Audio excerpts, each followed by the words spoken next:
Hi guys, I'm going to do a short lesson on the distributive property.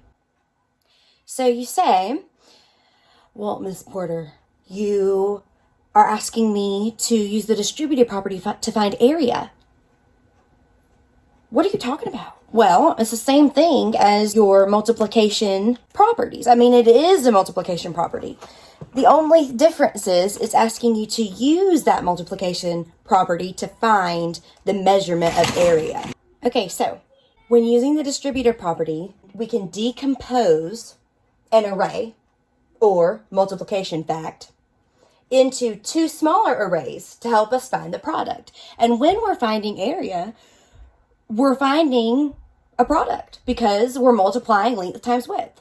When we say decompose, break it up. Here we have one large array. So I'm going to put a question over here because this is what we're going to want to be able to do.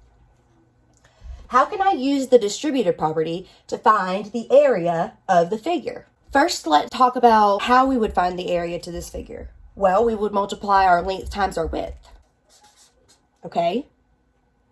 Well, my length is going to be 1, 2, 3, 4, 5. Okay? My width is going to be 1, 2, 3, 4, 5, 6, 7, 8, 9, 10, 11, 12, 13, 14. Okay? So I'm going to be doing 5 times 14 to get my area. But Miss Porter, we don't know our 14's facts. We don't even go that high. That's where the distributive property would come in handy, because then you can break up this figure into two smaller ones, find the product of each of those smaller arrays, then add them together to get your total product or area. Well, now I'm stuck, Miss Porter. I don't know where. Okay, I get all that. But now what do I do? Well, we're going to break up our 14. That makes the most sense. We'll kick it old school. And we're going to do a number bond.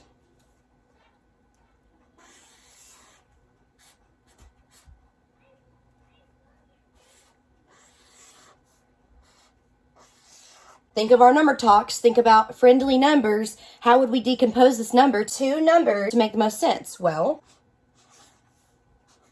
10 and 4. 10 plus 4 is 14. You can decompose 14 in 10 and 4. 4. That's a very small number. We know those facts, and if we don't know the facts, we can find out how to get the product easily.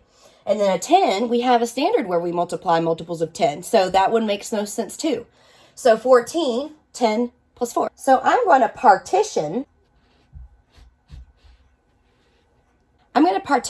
this big array into two smaller arrays. Now when I do that, I have 4 on this side and 10 on this side. Okay, my arm is tired. So I colored in the actual area of both of these figures. Now I'm going to find the area or the product of each of these smaller arrays. For this array, I'm going to be multiplying 5 times 4. Okay, and now for this array, we're also going to be multiplying by 5 because that is our same length. When you're decomposing an array, you can't decompose both factors. You just can't do it. Then you're going to have 4 small arrays instead of 2, and then this property doesn't work, at least not on the 3rd grade level. Okay, so 5 times 10.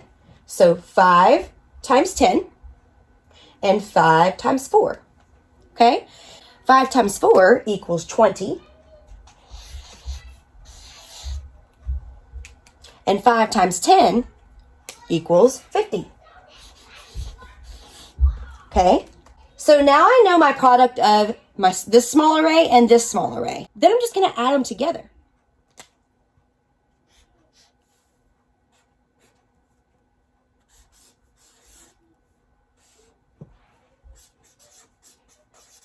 So the entire area is going to be 70 square units. This is the part where what I've seen online, you're getting confused. When you're setting up the whole equation, this is what your equation is going to look like. 5 times 4 plus 5 times 10. Many of you are telling me 5 plus 4 times 5 plus 10. Well, that doesn't even make sense. Because if you were going to do it that way, then that means 5, 1, 2, 3, 4, 5 plus 4, 1, 2, 3, 4, and that's even doubling this unit here. Then that would not give you the whole area, because that would only be 9. So if you were to do it that way, let's just see how it would end up. 5 plus 4 is 9.